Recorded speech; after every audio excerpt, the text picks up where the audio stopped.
This is the Horse Radio Network. This is episode 441 of the Stable Scoop Show. Please support our sponsors as they make this show possible. Our sponsors this week are HorseLovers.com, the Fairfield Inn in Lexington, Kentucky, and Uncle Jimmy's brand products. Lindy Griffith from Pathfinding Ponies explains the Gestalt coaching method. Gail Stewart with Horses in History on the anniversary of Mr. Ed, and an auditor review of the Noble Outfitters Large Animal Wound Care Spray. All on today's show. Listen in.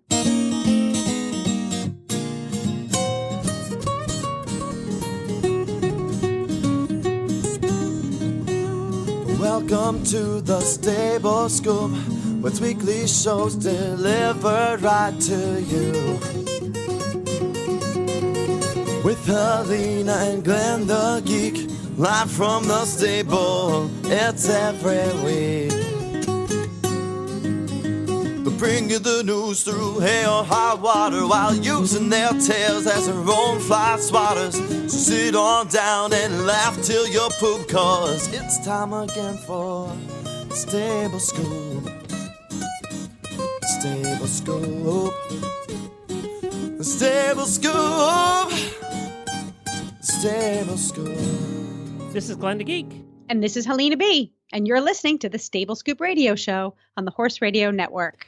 Well, everybody, I know there's a conversation going on in our auditor room. They have a separate auditor page just for the auditors that are trying to get fit, actual exercise and stuff. Mm-hmm. And we want you to know that Helena and I are both standing at our standing desks doing the show today. So yes, sir. That's our contribution to getting fit. We're actually standing, not sitting. Yep. So and I made it around 2 3/4 miles yesterday at a nice little jog. Really? Yes. Wow. Yes. In the snow? With your snowshoes on? Well, it's funny is it's New England. So, give the weather a day and it'll change completely. All 14 inches of snow is gone. What? Oh, yeah. Gone. We have green grass. Oh, wow. I'm not kidding. There you go. It'll be back. Yeah, I know. I know. Well, that's great. Exercise. We have this goal in mind this year. I have a little leg issue I have to get finished first, but Jennifer and I had this goal. We thought if we planned our vacation around something physical that we'd actually have to get in shape for, then it would force us to actually exercise. Dude, that's why Buck and I go to the Caribbean, just so we can lose the winter weight. So we thought about hiking, and there's this trip. You got if Buck didn't have his issue, it would be so much fun to do it with you guys. But you go to the Rocky Mountains, and there's this glamping hiking trip where you don't have to sleep in tents or nothing. But you actually hike 8 to 10 miles in the Rocky Mountains on certain trails, and this company picks you up, and you stay in a different bed and breakfast each night along the trail. So you get nice room and nice everything in the evening, but they actually move your luggage and everything. So all you have to take is your day pack, and you do the hikes, but you don't have to camp in a tent. That sounds awesome. I know, doesn't it? Oh my God. That is so glamping, gorgeous. I need to do this. Yeah, but when I first mentioned it. Buck can find the nearest bar. He can just hang out. We can FaceTime him from the trail. But I just thought that sounded like fun. We loved hiking in the Rocky Mountains when we were there last time. But, sleeping in a tent and setting it up and, all of that didn't appeal to us. And, actually having a bathroom at night and everything was kind of an appeal to us. So. Yeah. This was perfect. And who knew they actually had places that did this?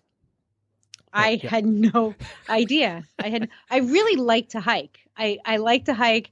I hate carrying all my stuff, though, because then it just feels like going back and forth from the driveway to the house with groceries. Right. It's not exactly hiking. You have to carry something. But I do like traipsing through the woods. The other thing, too, is there's a comedy routine on the other day.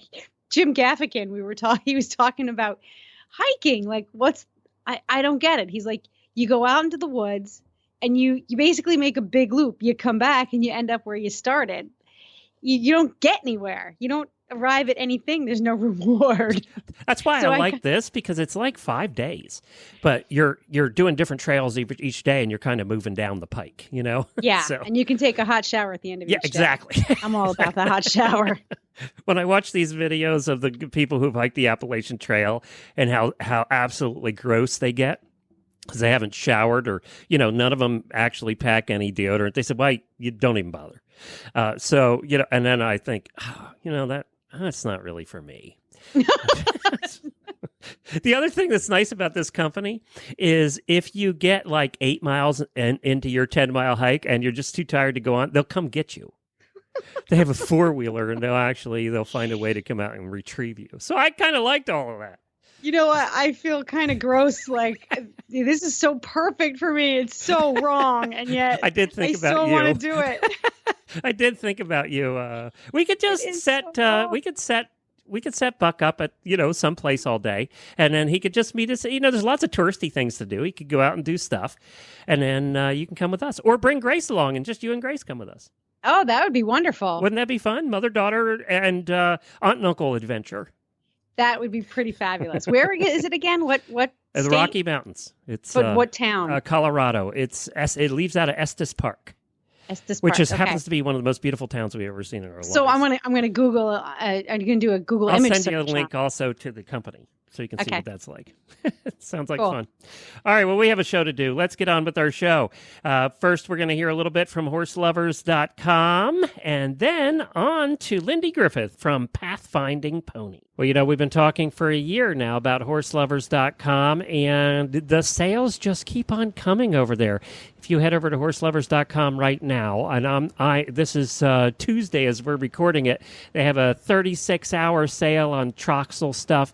They have free gifts with select Troxel helmets, from hats to shirts. It's just all kinds of cool stuff all the time. They have these boots that I thought of you. It's horse rider boots and footwear in that section. They have rain boots that have very bright horse designs on them. And you should see Helena's collection of rubber boots. I have no rubber boots right now. I've Really? worn them all out. Yes. Oh, because we've seen Helena in every design of rubber boot, especially if they're colorful, that you can imagine. Well, I did not know that there were all of these colored rubber boots in the world. I'm looking at chickens. I'm looking at medieval designs. I'm looking at sunshines. I'm looking at horses. What else they got on here? They have camouflage ones, and then they have camouflage horse ones. There are 48 different selections in rubber boots at horselovers.com. Plus, they have the shoes. They have the slogger shoes, too, so if you don't want the tall boots. They have stripes. I mean, just everything you can imagine here. They have Native American designs.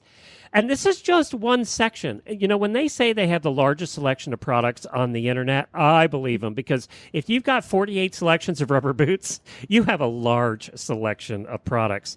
So head on over there, check them all out today, but be sure to check every day because the sales change.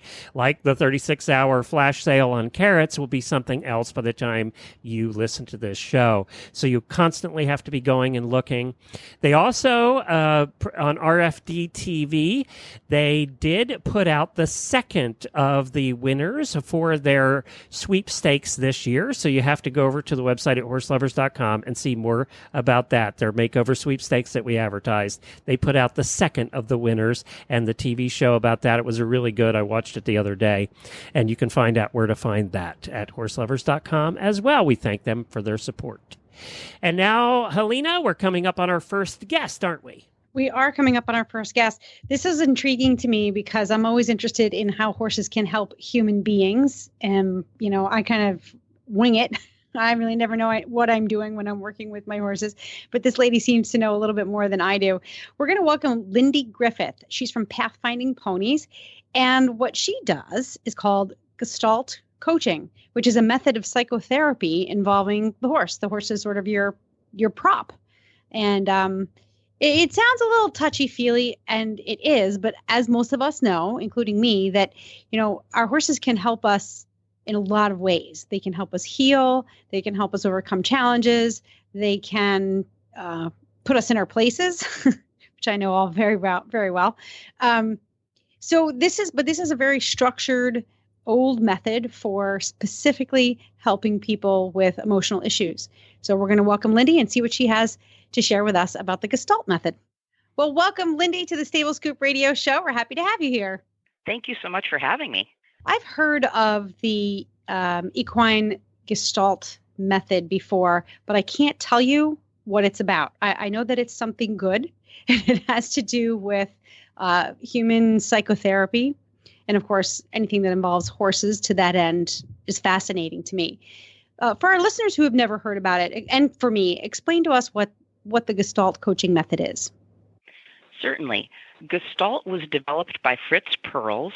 It is a German word for wholeness, and it's a form of psychotherapy, and it's about being in the present moment and feeling things at a somatic level, which is why the horses are so great about it. So instead of talk therapy or helping people get over things, people are able to process things somatically through their bodies, whether it happened a long time ago or it's something that is current for them. And once they've done that, they're able to move forward without having that baggage, if you will, in their life. So for those of us who've been working with horses for a long time, we have seen that horses can help us feel better in a lot of ways, from the littlest of littles to the oldest of olds.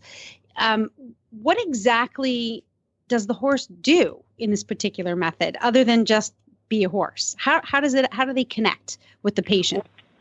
What's beautiful, Helena, is that the horses read people's energy.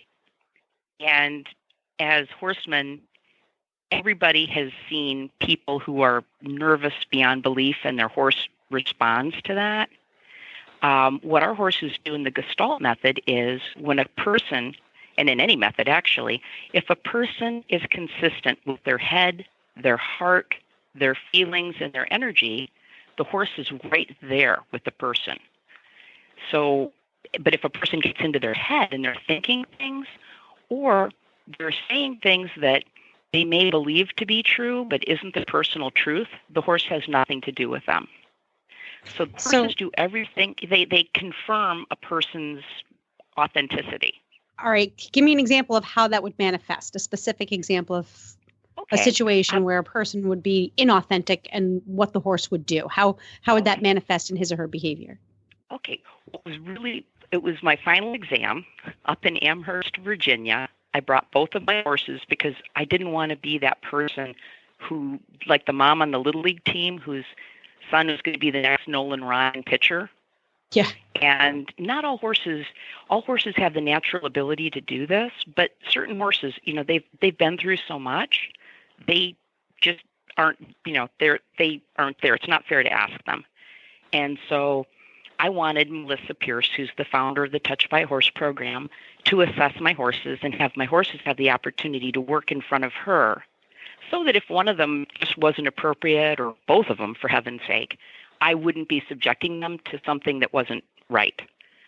There was a client in the arena. She had been through a lot of trauma through an abusive relationship, and then she'd gotten really, really sick. She had anxiety. She had butterflies in her stomach.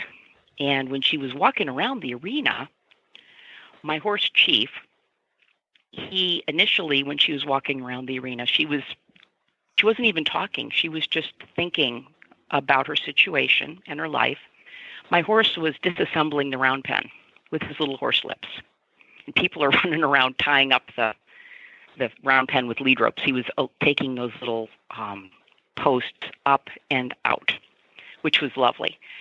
And then we came upon the correct question. She had been telling herself in her heart that she had this. She was okay. Everything was all right. That wasn't her truth. And when she was thinking that, the horse wasn't connected. What was the this when she said, I got this? When she said, I got this, what was the this? Her this was, I'm okay. I can survive this. I don't need help. I'm survive this what? What was she trying to do?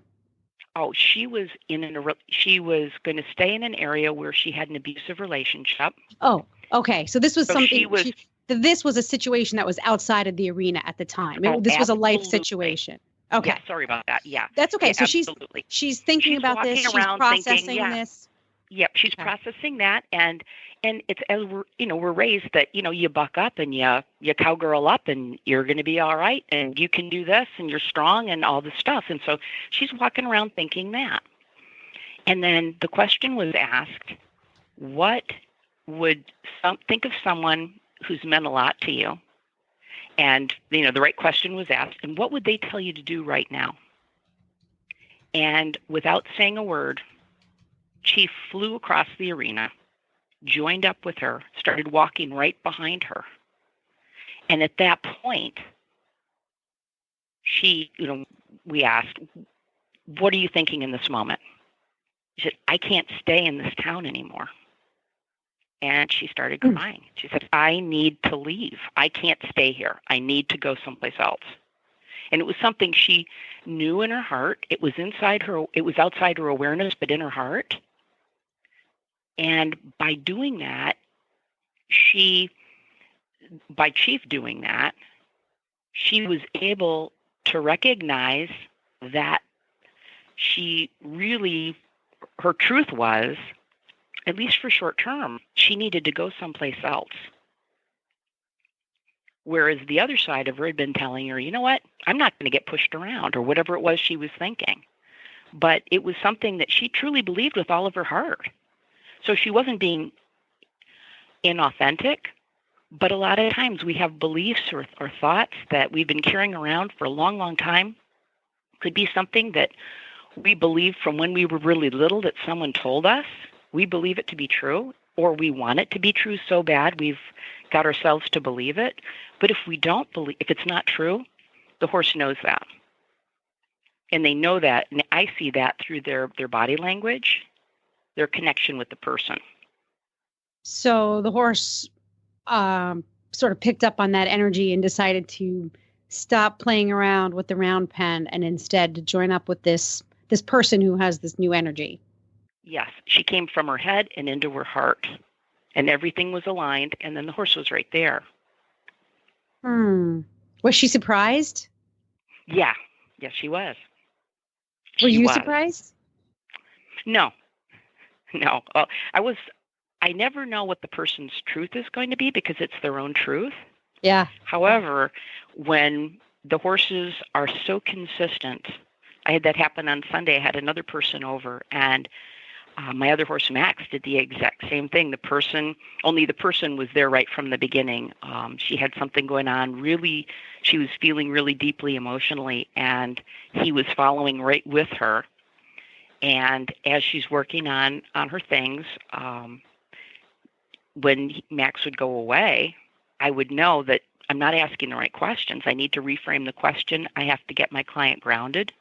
I have to get her back so that she can find what she needs to find. Fascinating. I think this happens, as horse people, I think this happens to us all the time. We don't really think that deeply about it, when we're out at the barn every day. Exactly. Right. You know what I mean? It's just, it happens every day. We just we're just not thinking about it in those terms. Absolutely. Right. Absolutely. Because I know there are days my pony hates me, and it's probably the days that I am just not in a mood. Right. And or your head is someplace else. Right. Or he senses that. Right. Exactly. And of course we just say, well, he hates me today. We blame the pony because that's easy. Mm-hmm. Absolutely. Yeah. Absolutely. And it can change your relationship with your horse or pony completely because probably more so even a pony because they got attitude anyway. Yeah. I had a pony named Pixie, and oh my goodness, when I get to heaven, I've got a lot of explaining and apologizing to do to that little pony. She earned her carrots, that's for sure. Well, I think with this is part of the reason why a lot of horses and ponies will behave one way with children and another way with adults. Children haven't quite developed the coping mechanisms, those basic life coping mechanisms that most of us adults develop over time. And so they're far more in the now, they're present, they're pure, they kind of digest things on the fly. They haven't developed the angst that we have. Absolutely. Yeah. They're consistently, this has happened. I can't even tell you how many times where my horse has behaved one way with me. And then completely different with my daughter and other children or less able-bodied riders, let's say. Like, look at this little punk, we had the battle of wills 2 days ago, and here he is just trotting around or cantering around, picking up the correct lead, and I always say that you have to ask yourself, when your horse there's a conversation that's happening and it really isn't a conversation that comes from your intellectual center.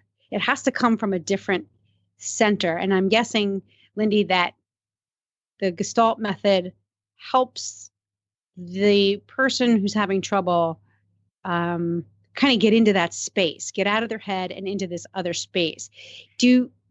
But in order to do that, I think they have to be really willing and trusting of the process. In what kinds of state do your clients come to you in? Are they like, yes, I'm ready for this? Or are they still a little closed off and it takes some extra effort to get them open and willing to get into this new space?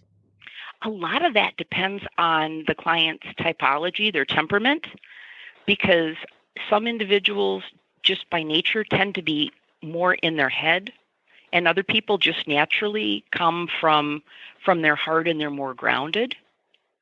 So if a person is sitting there thinking about the next thing or, gee, what do I need at the grocery store or something like that, I go through more preparation work so that they're ready to find themselves.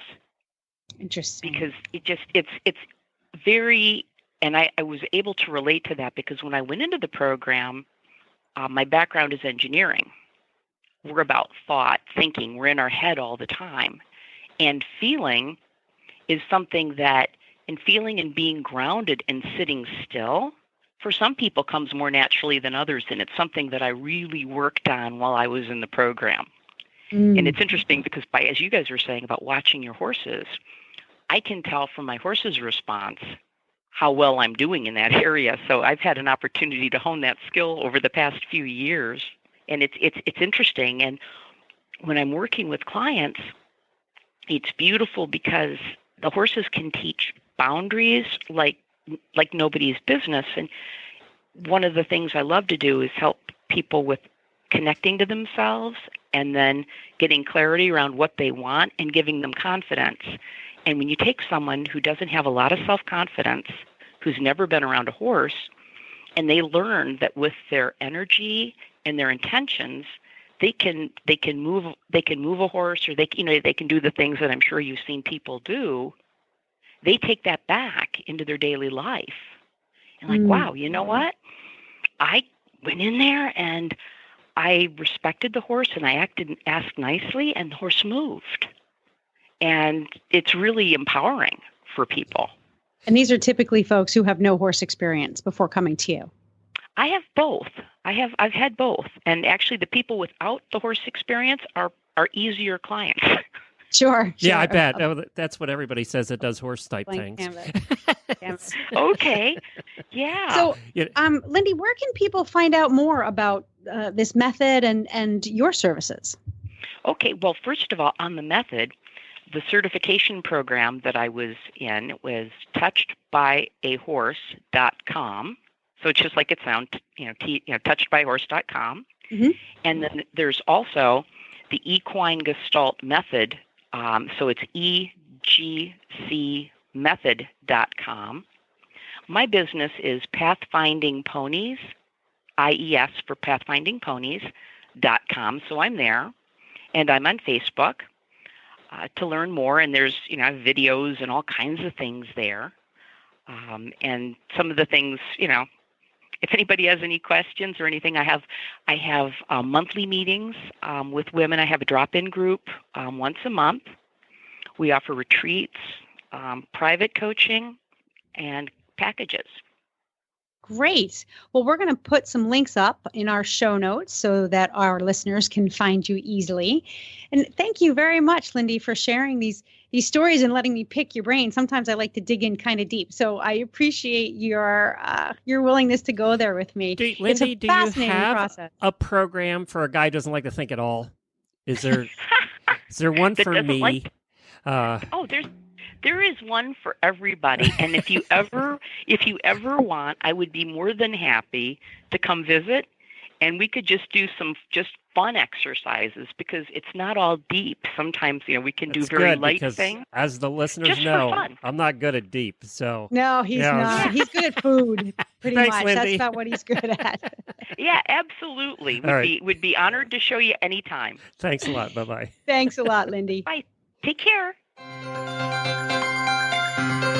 The Horse Radio Network is excited to announce a new partnership with the Fairfield Inn North by Marriott in Lexington, Kentucky for Road to the Horse and Rolex. The Fairfield Inn North is right off Newtown Pike and Route 64 near the Cracker Barrel and only 10 minutes from the horse park the back way, the low traffic way. The Fairfield Inn North has spacious rooms that are being completely renovated now and will be ready in time for Road to the Horse. Plus, the Fairfield Inn North offers complimentary breakfast, a free Wi-Fi throughout the hotel, a huge free parking lot, a business center, indoor swimming pool and jacuzzi, outdoor patio with grill, a laundry facility, and much more. The Cracker Barrel is located right next door, and there are 4 other dining options available for breakfast, lunch, and dinner right around the corner. Just for listeners of Horse Radio Network, we have negotiated some great rates for you for Road to the Horse and Rolex. For Road to the Horse, we have the rate down from $160 to $120. If you're going to Rolex, we have the rate down to $199 from $260.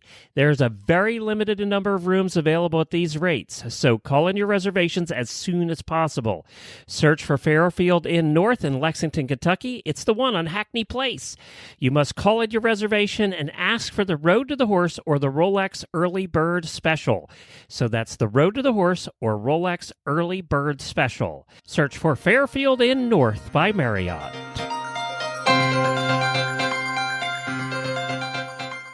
Well, it's now time for our Horses in History segment that we do every month with Gail Stewart, who wrote the book 100 Horses in History, True Stories of Horses Who Shaped Our World. And I'm going to give you a little hint of what we're talking about today. Are you ready? Hello, I'm Mr. Ed. There's a little hint. Is that what we're talking about, Gail? Hello. Yes. Very good. I'm impressed. You found that. Yes, Mr. Ed. Well, that show debuted 55 years ago this month on January 5th, 1961. And it has long legs. It's been around a long time. And no, listeners, I did not listen or I did not watch it when it was originally on. Yes, you did. No, I did not. I was born in 62. I did watch the reruns when I was a kid. It was a long time ago. Yeah.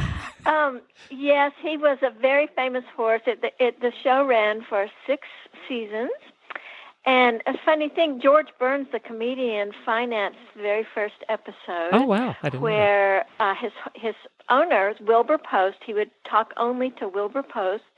And Wilbur basically inherited him at the house he bought that he and his wife bought, and the owner had left him in the stall, and so they inherited this horse, and so Mr. Ed would only talk to Wilbur, and got him into all sorts of shenanigans and trouble by picking up the phone with his teeth and talking and making trouble for everybody.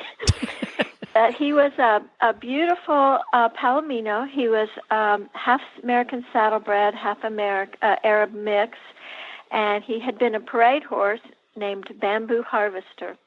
Oh, I love this. I don't know why that just made my heart swell up.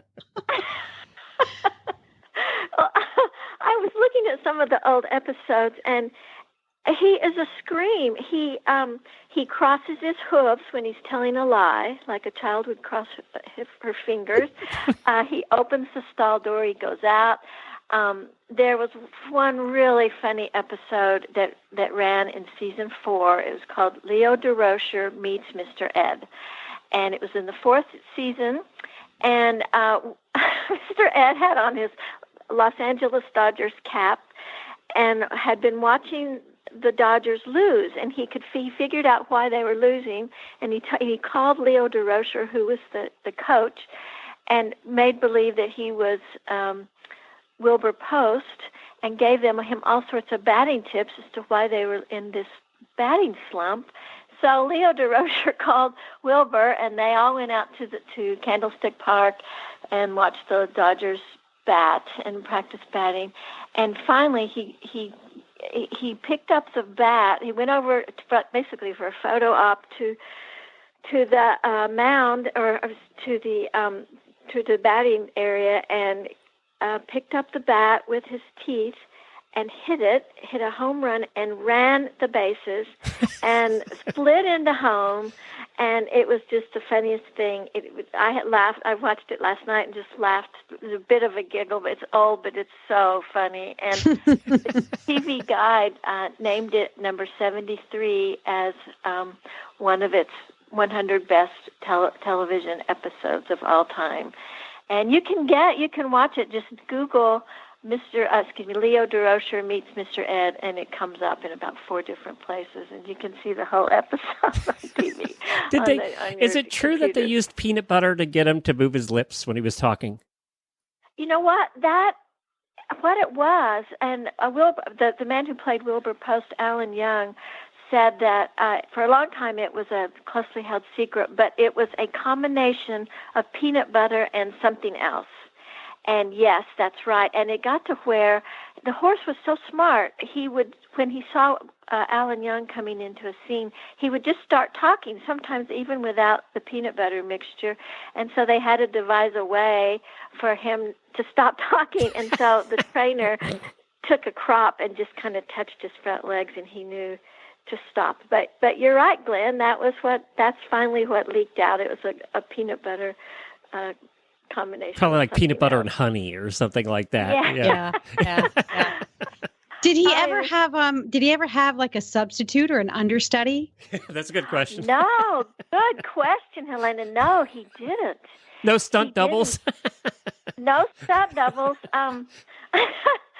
No, he didn't. And it's funny, even today, I was with a friend, and she put in new doors in her barn, and she called them, they're Dutch doors, and she called them Mr. Ed doors, because they have a top and a bottom, and they're really funny. They're nice. But Alan. Well, I have to tell you about the Dutch doors and the Mr. Ed doors. I grew up watching Mr. Ed religiously, and I have always wanted to have a Dutch door in my kitchen for that reason. There is something, no. And anytime I see a picture of a house or a house that has Dutch doors, I get this incredibly comforting, wonderful feeling that comes over me. I want to go and spend time in this house with this Mr. Ed door. I've had it with me all this time. Oh, I know. I think they're famous. They're famous as Mr. Ed doors. Do you think that anybody under the age of 30 even knows what we're talking about? Like, would Grace know who Mr. Ed was? She knows who Mr. Well, there's Netflix, cable but TV. Do they actually watch? I mean, do horse kids seen it, or teenagers seeing it? I'll tell you, my 14-year-old loves. She loves I Love Lucy. She likes Full House. Yeah. She likes Mr. Ed. She'll watch these old vintage shows and really get a kick out of it. She gets hooked on them. Well, the kids are really into vintage stuff, aren't they? They're into record players and all that stuff that, we were so happy to get rid of. Yeah, and it's different from all the reality stuff that they're flooded, saturated with a certain type of media these days. So this is kind of a nice break for them to just be simply entertained. Yeah, well, Helena, does she watch it on Netflix? Is that how you get it, or does she stream it from I guess YouTube probably has them too, right? She watches it on YouTube, but there was a cable channel a few years ago called Boomerang that had it.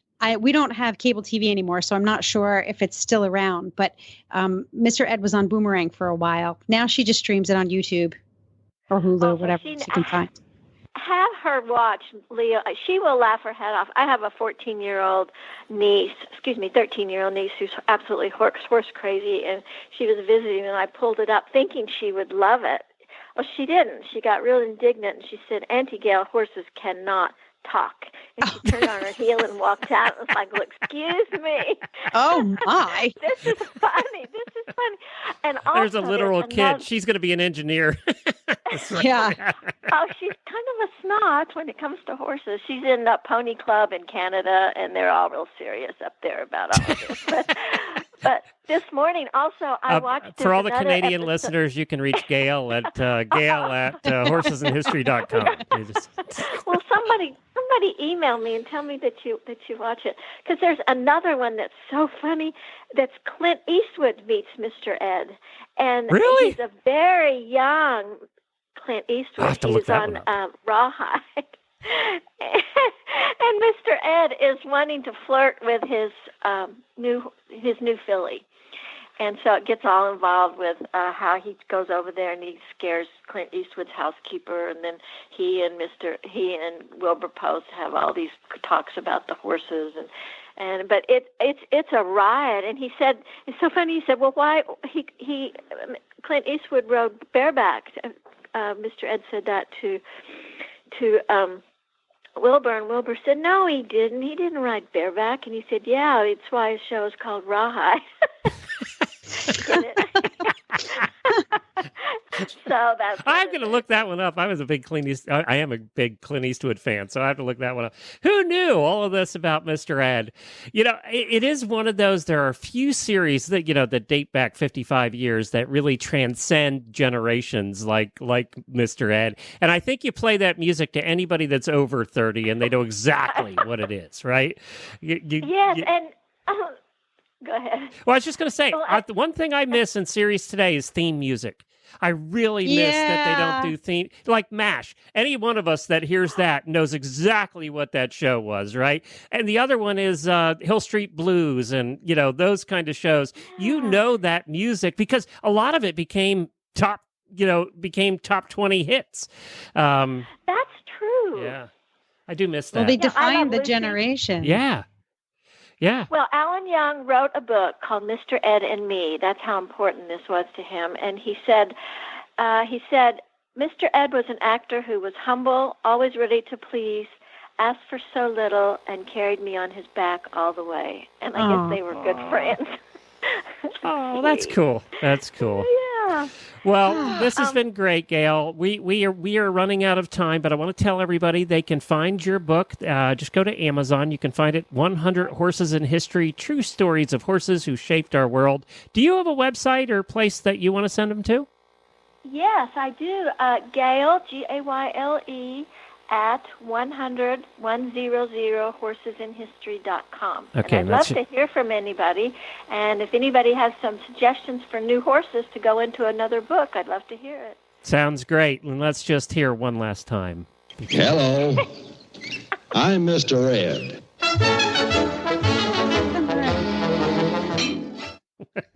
I get all goofy. I know. Standing here. Thank you, Gail. I'm going to smile. Bye. Thanks, guys. Talk to Bye, you soon. Gail. Thank you. Bye-bye. Hello, folks. Uncle Jimmy here, and welcome to the world of Uncle Jimmy brand products, where funny names mean serious products. Featuring Uncle Jimmy's Squeezy Buns, the squeezably soft hand treat that your horse will love. The award-winning Uncle Jimmy's Hangin' Balls. Uncle Jimmy's Sugar-Free Ball. The incredible Licky Thing, also in sugar-free.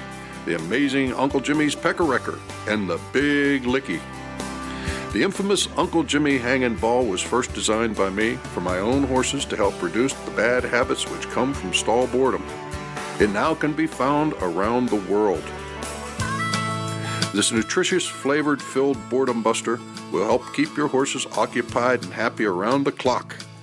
Properly hung, it will last for weeks, provided you don't let your horse pin it, and Uncle Jimmy knows who you are. The ball comes in 4 flavors: apple, carrot, peppermint, molasses, and now sugar-free. Once again, welcome to the world of Uncle Jimmy's brand products, where funny names mean serious products, and satisfaction is 100% guaranteed.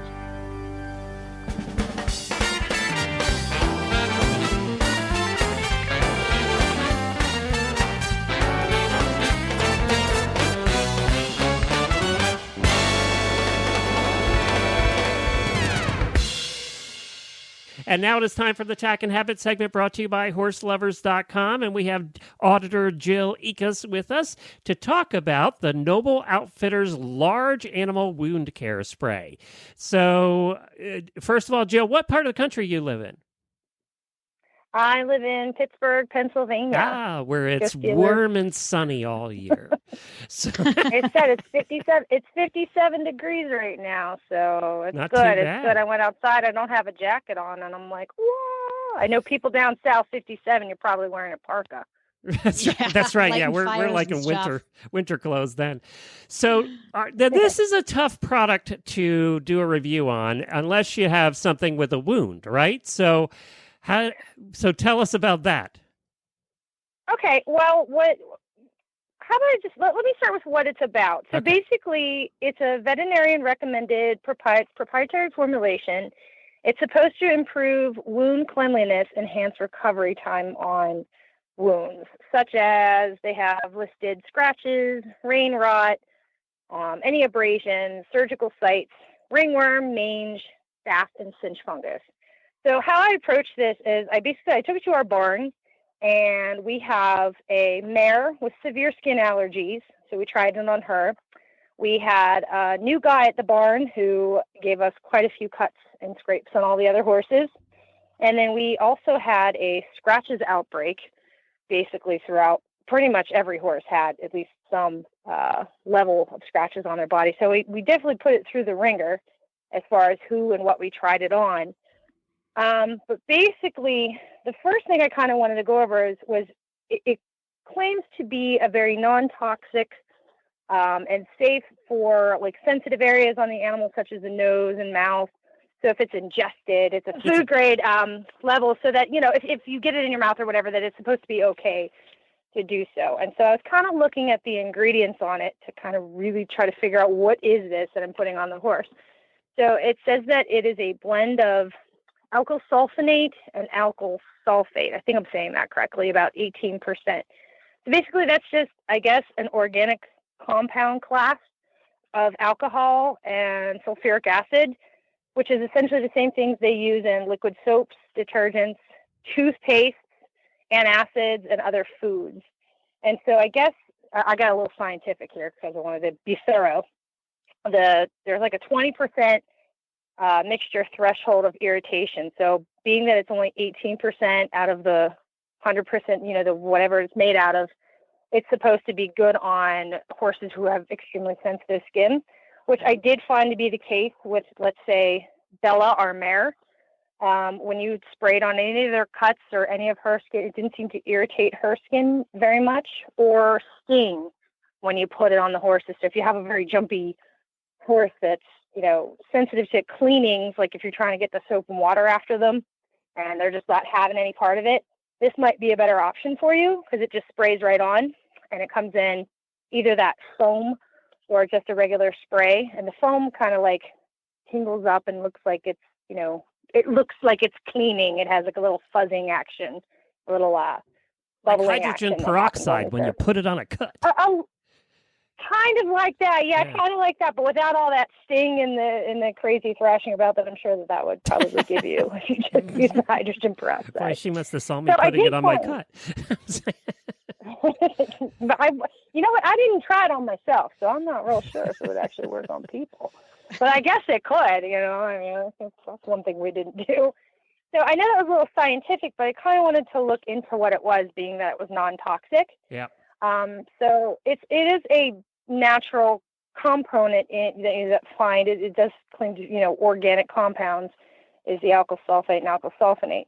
However, it says that 82% of it constitutes ineffective adjunctive or whatever. I don't even know what that means. But basically it's just some other stuff, but I couldn't really get a good clear picture of what else it was mixed with, whether it was essential oils or anything like that, but it doesn't look to be that. So basically it's just a good soap and water substitute. It's not too much extra to it other than just.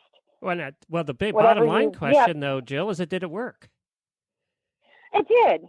Yeah. Well, you know what? It did. It worked. I'm sorry, that got really scientific, but it did work. I mean, so we used it on the scratches outbreak. Unfortunately, it didn't really make a whole lot of difference. I couldn't really see how, you're supposed to be able to use it with antibiotics and other healing ointments, but it's basically just marketed as a cleanser. So you could use soap and water just as easily as you could use the spray. Well, that actually is that's a good question. Is can you use? I mean, sometimes it's difficult to get soap and water onto a wound. Did this have a pump spray or an aerosol spray? How did you apply it? So the liquid version just had a regular, like a spray bottle spray, and then the foam. There was a foam version you spray it out, and it would fluff up like that, kind of like foamy, like the soap that you would use. It would like puff up and give you a nice lather. Yeah. So if you're going to put it like under the underbelly of the horse, you were able to get it on there real nice without having to worry about if you're going to have to get up under there and try to get that spray bottle at the right angle. You could just foam it up in your hand and rub it right on there. So that was really nice applying. So it was good to get in those hard to reach areas or maybe the hard to clean areas. Yeah. So I found it effective for that.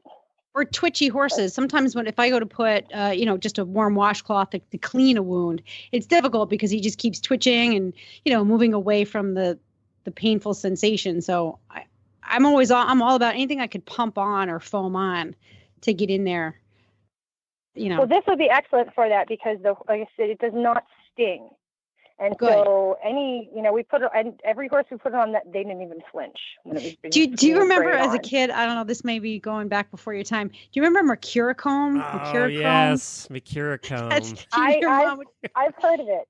And it stained everything. Don't move, and they put these red drops in your open wound, and you'd scream bloody murder, but it was good for you. And it stained everything. I mean, it would stain your stuff. Skin for a week. Oh, Mercurochrome. Oh, I like, forgot. I actually goes past me. Well, maybe she should have had some of this. Yeah, I think spray would have been good for it. Yeah, yeah. So I mean, I know that was kind of involved. I didn't really know how else to approach it. I think you did a great job. Tried on everything. It's the most thorough review we've ever had, so that's good. It's not for everything though. So I mean, you can't look at it like, oh, this is this miracle product that's gonna make the difference, and my horse doesn't respond to any. I mean, it's a good cleaner.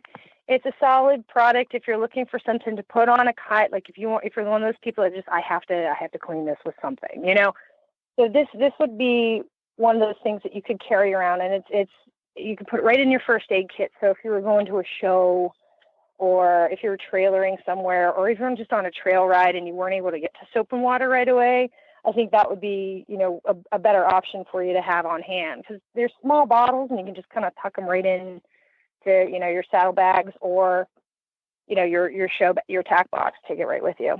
Well, it's available right now at horselovers.com. It's the Noble Outfitters Large Animal Wound Care Spray. It's $14.95, and you can just go to Horse Lovers and search for wound care, and it'll bring it right up. Thank you so much for doing the review for us, Jill. We appreciate it. You're very welcome. Well, I'm always looking for some new goo to put on my horses because, like me, we're always kind of getting. We're getting bumped and bruised along the way. So we'll have to give it a try. I'm glad that she got a good review out of it, and I love that she got all geeky and sciencey.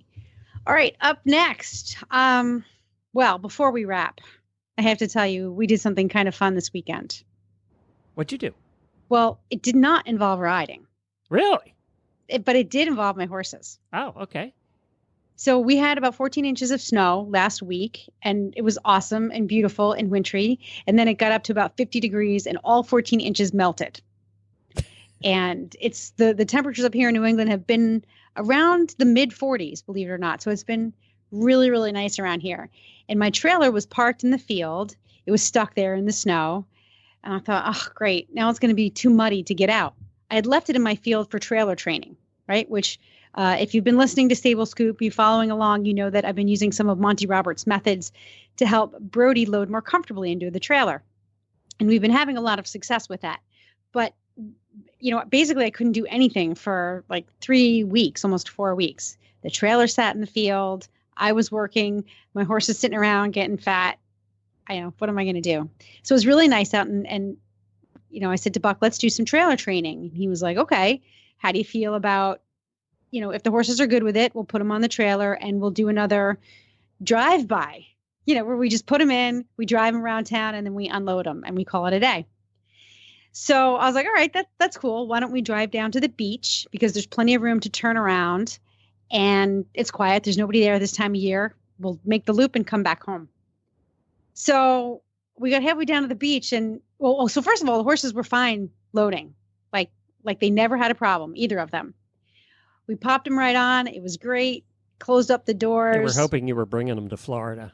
Pulled away. Things are going really well. I mean, it's a really short drive down to the beach. We unload them at the beach and it was so funny. They were like a couple of dogs.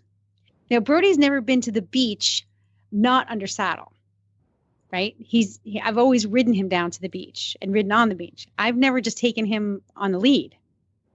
So we get off the trailer and he literally starts sniffing every little thing on the ground like he's a Labrador retriever. There was some burnt firewood, people do bonfires on the beach, even this time of year. So he's sniffing the wood. He's sniffing the rocks. He's sniffing the seaweed. He's sniffing everything. And I had him on a long lead and it was fine. We walked around. We went all the way down to one end of the beach and back. And he was up for sure, but he was just happy in a curious, very brave kind of way.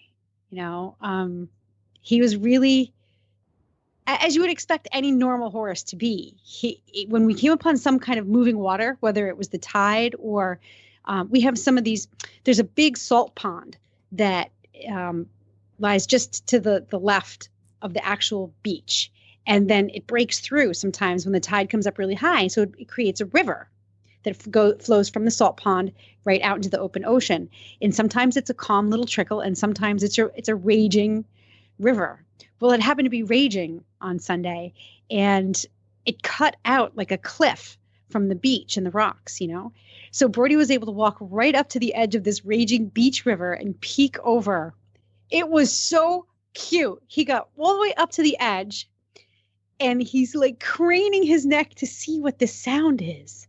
The water was bubbling and he was, alert and cautious, but so interested. And it was really wonderful for me because I never really had the chance to see my horse be curious about his environment without worrying about whether or not that curiosity was going to turn into some kind of explosion. It was one of the best days I've ever had with my horse. Oh, that's it was so awesome. Cool. Yeah. Oh, and then, check this out. It's fun to hand walk them. We do that all the time here in the neighborhood, and people look at us funny, like we're walking our dog, we're walking the horses around. Yeah. But it's so much fun because you get that interaction you don't get when you're working them. You're It's just true. kind of hanging out, right? And you get to just hang out and let them be adventurous and do exactly what you did. Yep. Yeah. It helped me to appreciate my horse and his personality in a whole new way. And then now Dog, who is, when I say bomb proof, Doggy is bomb proof.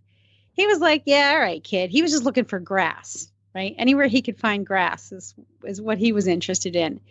But the best part about the whole thing was we couldn't get Brody on the trailer to go home. He didn't want to go. Huh? He was not at all being a punk. He was very much about, I'm not ready to go home. This is too much fun. And it was so interesting because his behavior, I can't give you really good specifics, but you trust me when I say his behavior prior to trailer training and not wanting to load was very different than not wanting to load coming home from the beach. He was willing, but just not interested because he was having so much fun. It took me all of 2.5 minutes to get him on the trailer. I really just had to say, listen, dude, it's time for us to go. And he's like, okay. But I had a whole new education into Brody's personality on the weekend. It was great. Cool. I'm so glad you got to do that. It is fun to walk them, hand walk them. Yep. Yeah. Yep. Well, that's it for today, everybody. I wanted to make sure everybody knew that the World Equestrian Games radio show, the 2018 WEG show, the first episode is out. It is available right now on our app, and along with the new show, the Plaidcast, which is all about the hunter jumper world. So both of those new shows are now available on the app, iOS or Android. It'll be part of an update, so make sure you update our app if you have it on your phone.